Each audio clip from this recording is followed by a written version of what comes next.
I wanted to change the world. Then, I realized just how much effort people invest into staying miserable. That's a quote from someone. I don't know who to attribute that to. I did Google it, but came up with nothing at all, so I'm sorry, whoever you are. So let's talk about honesty. When I pitched the idea of writing an article about honesty, it's kind of amazing the pushback that I got from it. I don't know what it is that people like so much about defending dishonesty, but some people are quite against the idea of extreme honesty. Take that for what it is. It seems that many people understand honesty as being something that they do for the sake of others. But spoiler alert, the punchline here in this conversation is going to be that honesty is something we ought to do for ourselves. Being honest is not even just something we should do so that people perceive us to be a person of integrity. Screw integrity. Honesty directly improves our lives, our health, and our financial situation, and our social lives. Living sincerely also takes a lot of pressure off of you, so it significantly reduces stress and anxiety. Not that we're advocating selfishness, but striving for honesty can be a completely selfish goal from its beginning all the way up to its outcome and everything in between. Honesty may not even be the best word to describe what I'm thinking of. We should think of honesty as a type of mindset or lifestyle. So let's question our traditional understanding of honesty as we consider adopting this new lifestyle of sincerity. Now, before we continue, it may be necessary to smack yourself in the face and say, "Come on, man, you get this concept, you're just resisting it," because sometimes lying is fast and convenient. That seems typical of life, doesn't it? Most bad things are fast and convenient, like fast food and whatnot. Though it is delicious. Those chimichangas, man. I wouldn't know. Never had one. The motivation for writing this came in the realization that we greatly underestimate how easy it is to lie to ourselves and to believe that lie. 5 years ago, I believed that there was a well-defined line between what we tell others and what we know to be true. But that is simply not the case. We like to think that we first lie to others, then, if we're weak-minded, we might lie to ourselves. The truth is, we most often first lie to ourselves in order to make lying to others easier. Believing that this is not the case comes from a misunderstanding of what lying actually is. That's another reason why words like lying and honesty might not be the best words for this discussion. A lie is not a misplaced word in a context. It's a mindset. Honesty is a mindset. Sincerity is a mindset. Not lying can be very difficult at first because many people have all but made it a reaction to discomfort that is second nature. I once heard a lie defined in this way: allowing someone to believe a falsehood. That means that I don't even have to open my mouth to lie. Dishonesty is not a decision we make in one particular moment. Rather, allowing someone to be misled, secrecy, manipulation, and deception are all forms of dishonesty that come from an unhealthy mindset that has been developed over years. The lengths to which people go in order to excuse dishonesty should be enough for us to question the underlying motivation for preserving our various forms of manipulation. What is the motivation anyway? Is it possible that a person's level of defense for the practice of dishonesty runs parallel to the extent to which they practice it? Is there some underlying guilt associated with the conversation of sincerity? Whatever the motivation for defending insincerity, here are some common objections I get from others when I promote the practice of living with a sincere mindset or living a sincere lifestyle. I can't walk around all day telling people how I really feel. They would think I'm an asshole. Well, it seems responsible to point out that we forget that we always have the option to talk less. And someone will say, well, if someone asks me for my opinion, it's rude to just stare at them and say nothing. That's obviously not what is suggested by talking less. What is suggested is that people likely ask for your opinion less often than you give it to them. We all walk around with a subconscious idea that everyone wants our opinion and that our opinion is worth more than other people's. I once tried not speaking for a month. I wasn't exactly sure what I would learn, but figured it would have some benefits. The motivation behind doing this was to practice my civil affairs skills. So much of our brain space is wasted on planning our reaction while someone is speaking that it causes us to completely miss much of what's being said through nonverbal communication.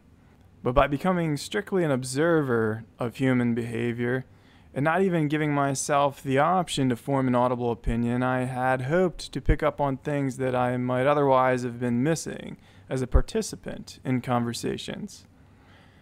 However, if you ever try this experiment, which I highly recommend you do, what you may actually be surprised to discover is just how little information is actually requested of you. We tend to walk around thinking that people want our opinion about everything, but actually they don't give a crap. Not only that, but people generally like people more who don't form an opinion. And the one time every 2 weeks or every month that someone does actually ask you for your opinion, they really just want you to confirm their opinion, meaning they still don't want your opinion. Sure, there are times when someone legitimately does want your opinion, but it is much rarer an event than we lead ourselves to believe. Even the times when someone asks you to explain something to them, realize that they didn't actually ask you for your opinion. You likely just decided to give them your opinion within your explanation voluntarily. The same can be said about another scenario I often get, which is this. What if my friend asks me how they look in their dress, and I don't like their dress? If I tell them the truth, they'll hate me. First of all, the number of times that someone asks us how they look in something is also far less than we make it out to be. And second, I'm somewhat particular about fashion. Not my fashion, obviously. I just wear a t-shirt every day. I've always told people what I think when they ask me my opinion about what they're wearing, and I've never once had anyone hate me for it. Quite the opposite, in fact. But it's possible that another reason that people can appreciate my candor is that they remember subconsciously in the back of their minds the 12 other things that I said about them that were complimenting. Sincerity is just plain better than a white lie, and the reality of being candid is much less harsh than people make it out to be. Add a bit of tact to what you're saying. You don't have to be a jerk. And that's the third thing to keep in mind. The third thing to keep in mind is that the goal is to be genuine here, which in no way means that you have to be blunt or rude. The idea that humans have only two options in life, one, be a complete asshole, rude, and hurt people's feelings, or two, be completely disingenuous, fake, nice, and fluffy, is not a very well thought out perspective, as it is an unrealistic, narrow view of reality. If someone jumps out of a dressing room and asks, "What do you think about these pants?" they won't kill you for saying, "I liked the black ones more." Someone who is upset by your kind sincerity is more indicative of a person who's not worth your time than it is indicative of you being an asshole. Additionally, the context that we just described here assumes that you told someone you liked their black pants. If you don't spend any time at all appreciating people in a way that makes them know they're appreciated, your negative opinions will not be very well received. Trust me. You want your batting average to be in favor of positivity so that your feedback means something when you give it. Negative comments wear people down. Don't set yourself up for disaster by always being negative so that your feedback is not well received when it's requested of you. Another thing to consider is a person's psychological state. Just read a great book about anxiety and insecurity. I forget the title of it, and I don't want to butcher it here, so maybe I'll mention it later or put it in the link or something. Insecurity is a spectrum. Where a person falls on the spectrum will determine their level of sensitivity. So those who score high on insecurity may require some coaching to help them navigate life. That should not dictate your level of sincerity. Still, it's reasonable to ask yourself what, if any, role you're willing to take on in the lives of the people you choose to interact with, because who we associate with is indeed always a choice. So you always have the choice not to spend time with people. Yes, that does include family. Either way, if you can't be sincere, it's likely a you problem. So here's another one I get. So if someone asks how I'm doing, I should say, I have a headache, I don't have a lot of money in my checking account, and my doctor said I have gastrointestinal issues. If my coworker asks how I'm doing, maybe I just want to say something quick like I'm good so that I'm not talking to her for an hour. Well, notice here that if someone asks you how you're doing, they didn't ask how you feel. You can tell them that you're doing okay without being insincere. The fact is, you probably are doing okay.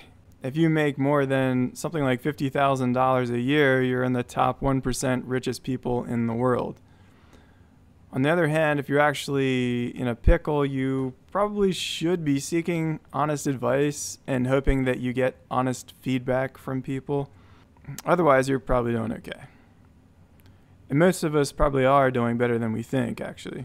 I once asked someone, "How are you?" To which they responded, "I'm grateful for the things I have." And it's hard to argue with something like that. I'm not really the kind of person who would respond that way in a greeting, but anyways, he said he's grateful, and it's hard to argue with that. So, and you can be grateful no matter where you are in life. Even though it is hard to be grateful sometimes, I give you that.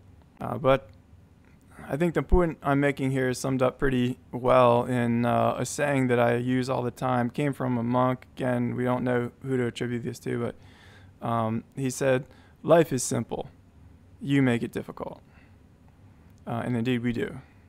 Now, if someone does ask how you feel, which is rare, and you are feeling bad, you're not wasting large amounts of your precious life by saying, "I have a headache." If anything, when you give vague, aloof, generic responses like, "I'm good," to someone who wants to take up more of your time and who specifically asks how you feel, you're more likely to solicit a follow-up question from them, which takes up even more of your time, with the addition of you putting yourself into their subconscious recollection of your character as being someone who is slightly untrustworthy. At least if they have a brain, they should consider you untrustworthy if you're constantly insincere. Other people may not even want your life story. In fact, I'd say most people don't want your life story. They likely just want to greet you and keep it moving. I once had a foreign student in my English class who couldn't wrap his head around the greeting I sometimes gave him. I would say, "Hey man, what's going on?" And one day he pulled me aside after class or during class break or something and said he was confused about how he should respond. I explained, "This is a greeting. It's just a way of saying hello. So for example, you can say, 'Hey, Jonathan, what's going on?' And I can say, 'Hey, dude, good to see you.' To which you can respond, 'Likewise,' or something like that." And he understood the concept then, but added that the sentences by themselves didn't make much sense. But he is right, of course. That situation just reminded me of how often we overthink the context of sincerity. People don't usually want to lecture any more than you want to give it to them. So let's not overthink sincerity here. So why do we look so hard for reasons to make lying justifiable? It seems that we defend the practice of lying in small areas in order to remove some guilt for lying on a larger scale to our friends, spouses, coworkers, or whoever. Still, lying to those people is not the ultimate tragedy. The real tragedy is that we cannot avoid lying to ourselves. Any lie we tell others has a 100% chance of making it into a lie that we tell ourselves. When we want to improve ourselves in any area of life, it's absolutely essential that we have a firm grip on reality. Most of what a psychological counselor's job is involves trying to separate what a client is telling themselves and what is the reality. Therefore, the greatest problem with manipulation is that we manipulate ourselves, and it's very difficult to unmanipulate ourselves. And the longer we've manipulated ourselves, the longer it takes to be unmanipulated and undo the damage that we've done over years of lying to ourselves. Here's another one I get from people.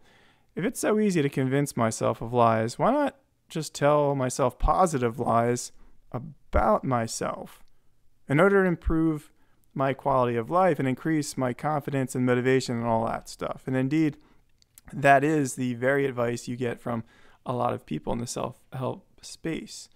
I've read a number of self-help books that give that very advice. Lie to yourself. Just create a narrative and tell yourself something like that over and over again. And they do this because they recognize the difference between being successful in accomplishing a goal and not accomplishing a goal is simply mindset. Mindset is the difference between accomplishing and not accomplishing. But the studies and the literature on the power of mindset do not actually advocate lying to yourself by saying something like this, for example, that you're good at math when you're really not. Changing our mindset does not have to involve telling ourselves that we are knowledgeable, successful, or talented in an area that we're just plain not. Most of the talking points that come from the self-help space on mindset comes from Carol Dweck's research, and Carol Dweck's writings did not advocate lying to yourself. A growth mindset that's sincere can simply involve recognizing that you're just as capable at accomplishing what the people you look up to have accomplished. No matter what your goals are, there's likely someone who's accomplished something similar with the same amount of resources that you have or fewer resources. And going into a job interview with confidence is not the same as going to a job interview well prepared. In this context, a dishonest form of confidence will make you look like a fool during your job interview when it's clear that you are unprepared, while a sincere form of confidence will help you during the job interview significantly. There should, and I would argue must, be truth in the narrative we tell ourselves for motivation in order for it to have the greatest impact. So I call this next part, pay your bills on time. The truth always comes to light. The question is, when will it? In all cases, it's better to deal with the reality sooner rather than later. Dishonesty causes an unnecessary increase of stress in your life. Lying and manipulating are like waiting until the last minute to pay your bills, even though you have plenty of money in the bank. In fact, you have all the money you'll ever need. Sincerity is free. Honesty, on the other hand, is like paying your bills on time. You have plenty of money in the bank. Why not just pay the bills on time and completely eliminate the stress? The reason is because there's a slight moment of discomfort or inconvenience in paying a bill online. For example, the reason is because there's a slight moment of discomfort or inconvenience in paying a bill online, for example, because it'll take an extra minute to get out your credit card, open your phone, log into a website, press pay, and stuff like that. You get the idea. Procrastination, on the other hand, is much easier. Fast food is faster and cheaper. Lying seems faster and more convenient. But procrastination in life can be expensive and laborsome in the long run. Fast food will cause you to feel sluggish and experience health problems eventually, if you eat enough of it. And lying just delays an explosion. It causes an explosion to build and build until it becomes a nuclear bomb. And all of that just to avoid a little bit of static electricity now. Lying in the short term is like a little bit of snowfall that became an avalanche. Trust, love, and all good things come crumbling down in the wake of the avalanche, but we could have just shoveled the sidewalk when the snowfall started, and our lives would have been a lot more simple. The bright side, the good news is that sincerity gets a lot easier with time. Neural pathways in the brain have been likened to sledding downhill on fresh snow for the first time. The first time we try to go down the hill through the fresh snow, our sled will be met with resistance. The next time we go down the hill in our same tracks, we'll be met with less resistance from the snow. And each time we go down the hill, it becomes easier and easier as the snow becomes more compact. Likewise, creating new neural pathways can be met with resistance initially, but after these new neural pathways are enforced, traveling them is effortless. In fact, deviating from the neural pathways that we've grown accustomed to is uncomfortable. From this comes a saying in neurobiology, neurons that fire together wire together. The question isn't whether or not we're being programmed. The question is, how are we choosing to program ourselves each day? Just as a pile of unfolded laundry or a sink full of dishes is an eyesore and a nuisance to myself and to many adults, I would hope to many adults, we were once quite comfortable with it in our youth. We would just walk past a pile of dishes and not know that it was any real thing. Procrastination, too, has become an irritation that I cannot handle. Well, the same type of programming can occur in our association with sincerity. If you find sincerity to be uncomfortable now, with practice, you will find insincerity to be quite laborsome. But we've all looked back and kicked ourselves for what we could have done differently. We can also imagine ourselves telling the truth and being admirable in the future. But doing it in the heat of the moment is a different story. What makes honesty difficult is being put on the spot. But what this truism needs in order to be true is the understanding that our reflex action is to tell a lie. Manipulation can be some people's default. That's why it's also important to tell the truth when we think that honesty is not important, and not just when we think it is important. Remember, neurons that fire together wire together. And therein lies our solution. In fact, it's more important to be totally honest in the little areas of our lives than in the big areas, because the opportunity to practice sincerity presents itself more frequently in the small things than it does in the big things. That means more practice for us. The sincerity mindset only comes about through repetition. Opportunities to tell little white lies are guaranteed, but the big stuff may or may not come around at all. So, if we rely on programming our new mindset through incredibly infrequent practice, we're certain to fail. We're certain to miss the mark. Now, a barrier to truth-telling is that in order to make speaking easier, us humans have conditioned ourselves to make the connection from our imagination to our mouths be as seamless as possible. We do this to make conversations flow with less effort. We tend to think that people will perceive us to be smarter if we respond faster and things like that, but that's simply not the case. What you say is far more important than how fast you say it. Many times it's the listener who needs to change their behavior and be more patient. If the listener doesn't give you time to respond, the problem is with them, not with you. Don't sacrifice the quality of your speech in order to serve an impatient listener. A latent dysfunction of a quick response can often be a sacrifice in sincerity. Here are a few quotes here I got from various sources. James 1:19. I'm not religious in any ways, and people who know me realize that, but these things ring true no matter where you get them. Let every man be swift to hear and slow to speak. This next one is from an unknown monk. Before you speak, let your words pass through 3 gates. 1, is it true? 2, is it necessary? And 3, is it kind? This one is Imam Ali. The wiser the man, the less he will speak. And this next one is Proverbs 17:28. Even a fool who keeps silent is considered wise. This last one here, I'm going to butcher his name. Poor son of a gun. Badapaksa. It's all one name. Anyway, he says, our experience becomes habitual.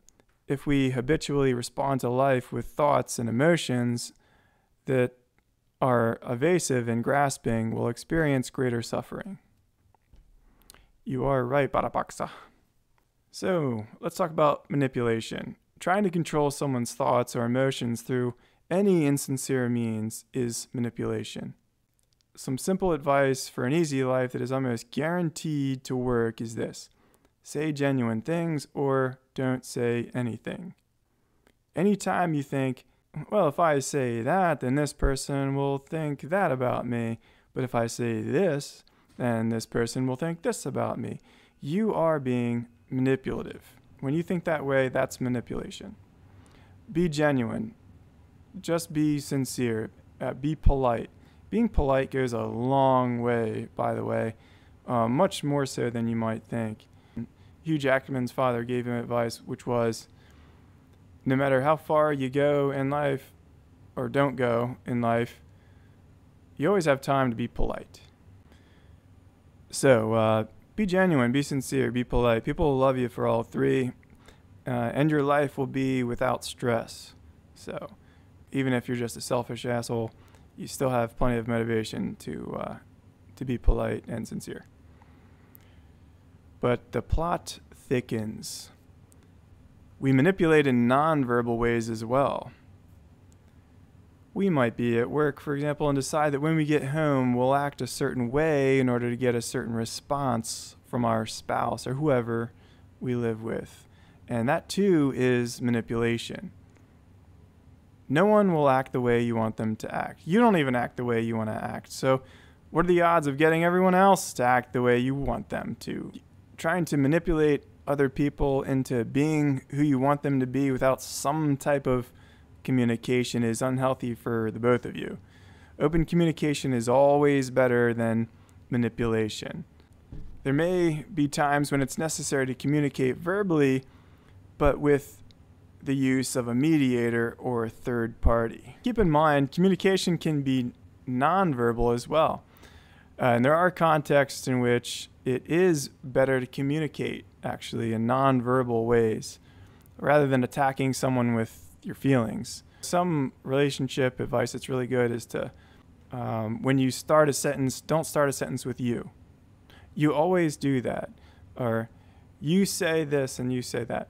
Or, you don't care about me.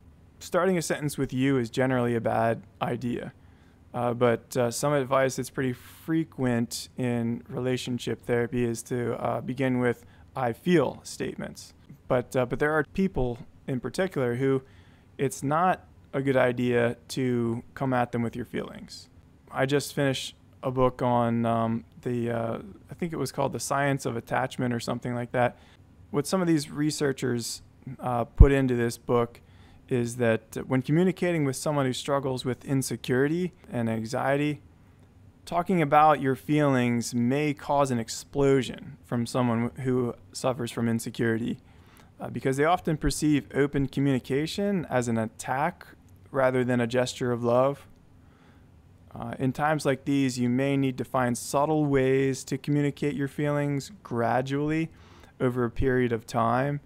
And not all at once in a single conversation where you like hash things out. Really bad idea for some people. So how you go about communicating, whether it be verbally, non-verbally, when to communicate, it really depends on the person you're talking to. And all that just might be too much of a headache for some people. And they're just like, you know what, if I'm genuine, I'm just going to say what I think. Screw that. Well, that might not be communication, right? Because communication involves two people. It involves you sending a message and a recipient of your message. So it doesn't serve you either to not care about how well your message is received, right? Then you're just wasting your time. You're wasting your breath. So communication is just articulating and understanding.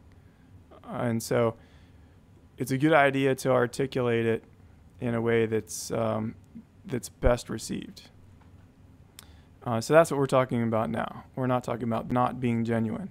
And this gradual approach to communication frustrates many people out of even trying to communicate with someone who struggles with anxiety or insecurity.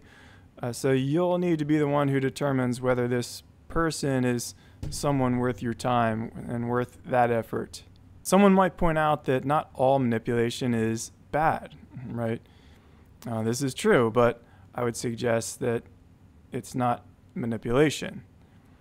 For example, if we want to give our children some practice at thinking through something independently without asking for our help, we might alter our behavior in order to facilitate the learning experience for the child. Or we might not give them what they want when they scream or throw a hissy fit in order to help improve their behavior the next time they're not getting what they want. There is, however, a huge difference between teaching and manipulating and training and deception. There's a very big difference. One form of orchestrating events comes from genuine behavior and the other does not. It isn't that one form of manipulation has good intentions and the other does not have good intentions. No, that's most definitely not the case. Again, training is accomplished through upfront, sincere behavior, and manipulation is accomplished through insincerity. If we're attempting to change someone's poor behavior by giving them genuine, honest feedback, that is not manipulation in a bad sense. A mother who shows her child that the world does not always tolerate temper tantrums is being completely sincere. She legitimately does not like temper tantrums. That's an example of training, not manipulation. Not responding to poor behavior with more poor behavior is communicating a point. The mother, in no uncertain terms, is quite open and upfront with what she feels. She does not appreciate the outburst from her child and has clearly let the child know that she will not be controlled. Right? So imagine a child is screaming and the mother is like, well, I'm not going to start screaming too. Instead, I'm just going to tell them how ridiculous they are by not giving in to the screaming and the demands of the child. Right? So the child is screaming that they want something. Probably the last thing that a mother should do is give them that thing that they're screaming for, right? Because they don't want to encourage that behavior. So what they'll do is not tone match. What they should do is not tone match, right? But in a calm manner, either ignore the child or pull them aside and make it very clear that they're most definitely not going to get what they want because of the temper tantrum. And so that is an example of a mother trying to control a child's behavior, though it is not through manipulation, right? And even if a mother says nothing at all, she's still communicating a message, even though she didn't say anything. That's nonverbal communication. So you get the idea. Okay, great. Don't be manipulated. Got it. Well, it might be easier said than done. Believing that not being manipulated is easy assumes that we're aware of the times when we feel that we are about to do something manipulative so that we can pump the brakes on ourselves. But we're not always conscious of our attempts to manipulate. This is another reason it's beneficial to rethink our traditional idea of honesty and replace it with the idea of a sincerity lifestyle or a sincerity mindset in order to change our neural pathways, as we discussed earlier. Don't worry, it's actually much easier than it sounds. We're about to discuss that many people have this very lifestyle, and we usually like them more for it. So, and the key here, I should mention, is consistency. This is another reason that words like lying, truth, and honesty should go Sincerity is a lifestyle, and a change in lifestyle requires a change in mindset. You can't lie most of the time, then tell the truth once or twice, and not be well received for changing your story, and then say, see, I tried the honesty thing, it didn't work, people got mad at me. If sometimes we lie and sometimes we tell the truth, all we're doing is casting doubt on everything we say. So consistency is the key. And now we'll get to what I called the punchline when we started this talk, and that is, be sincere for you. At the beginning of this article, I wrote that the sincerity lifestyle benefits you more than it benefits the people you're being sincere with. There are 3 reasons in particular that make this apparent. 1, people will actually like you more for being honest, not less. 2, sincerity takes up less of your time in the long run. And 3, we're less productive when we lie to ourselves. So let's start with the first one. People will like you more eventually. We all like to think that we have a really good bullshit detector. But the reality is that our bullshit detector is not as good as we think it is. This is interesting because other people's bullshit detector is actually better than we give them credit for. This is interesting because other people's bullshit detector is actually better than we give them credit for, because they're not even always conscious of having detected our bullshit. However, their behavior around you will change, and you might think, why has their behavior changed? Why does Bob not like me? Bob might not even know why he doesn't like you. But the reason is that his subconscious bullshit detector went off, and now he doesn't get excited when he thinks about spending time with you anymore. We've all experienced something like this before. Hey, what do you think of Susan? Well, I don't like her. I don't even know why I don't like her. I can't explain it. See, oftentimes there's been a pattern of insincerity on someone else's part that has caused us to subconsciously form our views about who they are as a person. There are many factors involved in liking someone and not liking someone. Many times we're unable to articulate exactly what it is we like or dislike about a person. But the answer can often be found in their level of sincerity. It's true, sincerity is not the only factor, obviously, but many times it is. Think of the times when we like someone who doesn't speak much. We might say, well, he's a man of few words. Or think of a movie character who's blunt, direct, and to the point, right? Like Clint Eastwood or Vin Diesel or someone like that. Now, on the flip side, think of a friend who's funny, outgoing, and always speaks their mind. These two people seem like complete opposites, yet we like them both. Okay, and now think of someone who keeps secrets, someone who's sneaky, someone who's manipulative and plots behind your back. What's the common denominator among these 3 types of people? The degree to which we like them or dislike them is related to their level of sincerity.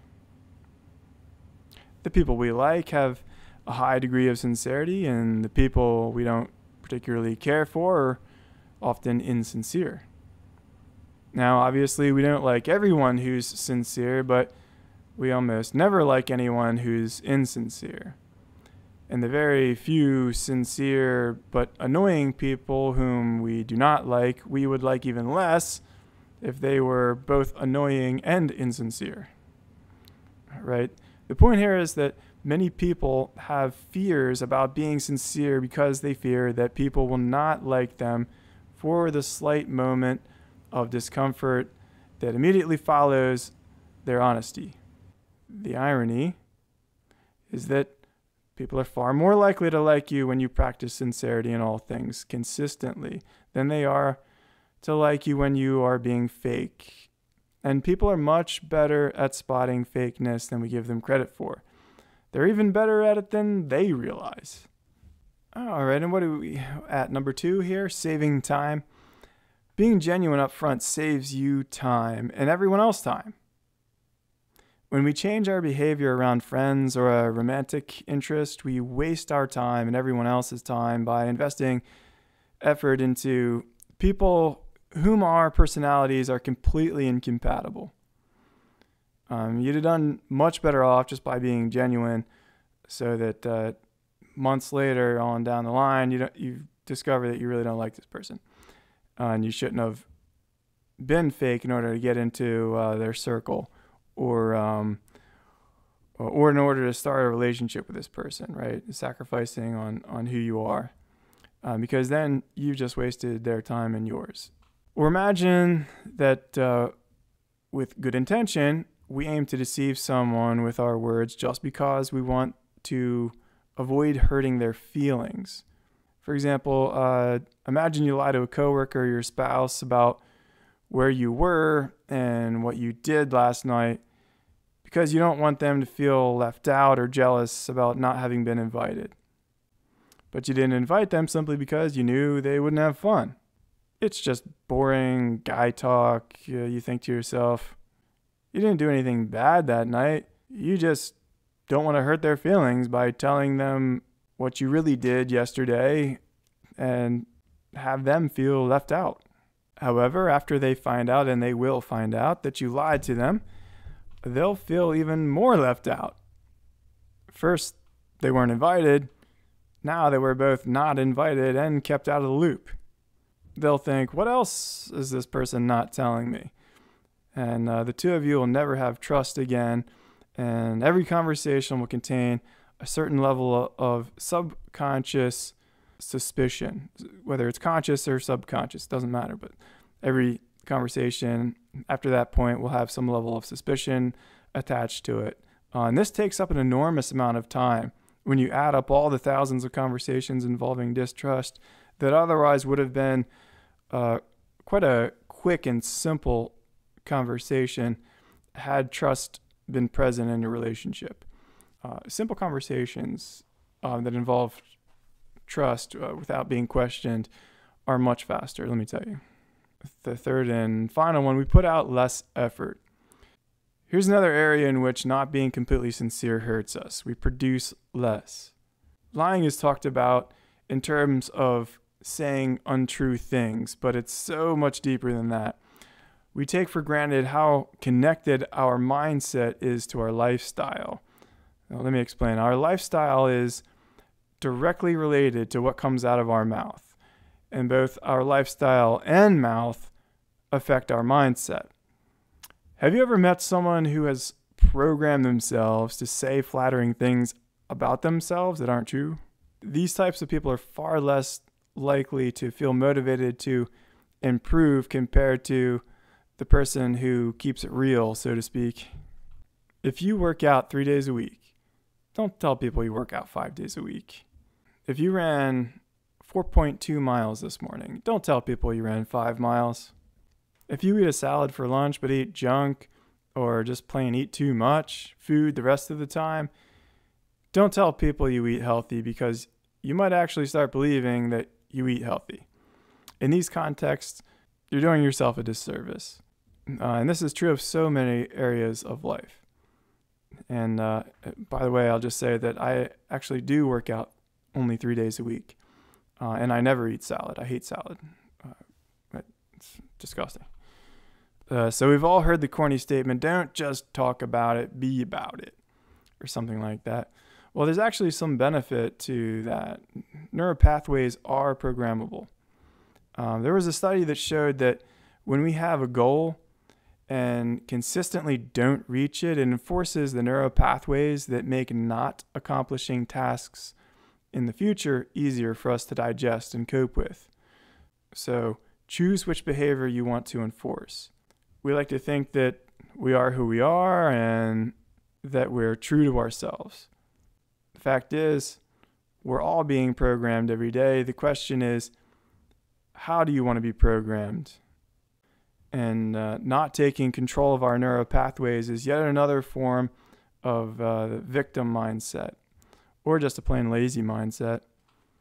Tell yourself, I can't just pretend to know about the job I'm interviewing for. I actually have to know about it. I can't pretend I'm healthy and fit. I actually have to be healthy and fit. The conversations we have with ourselves come out into reality 100% of the time. Therefore, much of mastering life involves mastering the mouth. This means mastering sincerity.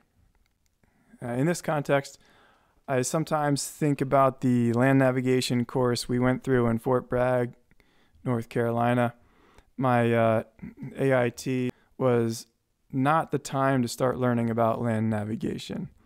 I read a book on the training prior to attending, and I read that the instructions on land navigation that we would receive prior to the pass or fail course in the Army would be brief and insufficient. So I took a land navigation course prior to attending AIT. In the class I took before AIT, the instructor made the following point. Humans are just plain bad at land navigation.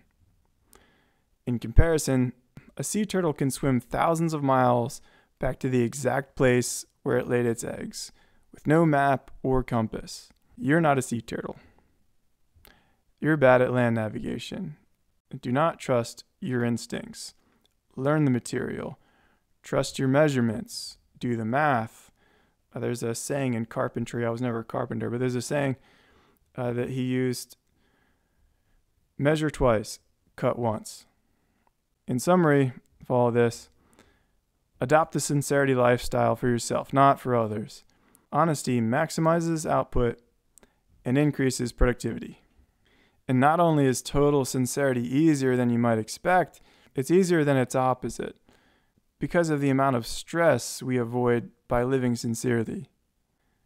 When everything is out in the open, there are no surprises and no stress. Pay your bills on time. The truth always comes to light. A little dishonesty now leads to a lot of problems in the future. Practice sincerity in all things, including the small stuff. Developing a mindset involves enforcing neural pathways. Feel the freedom that comes with sincerity. You'll be glad you did.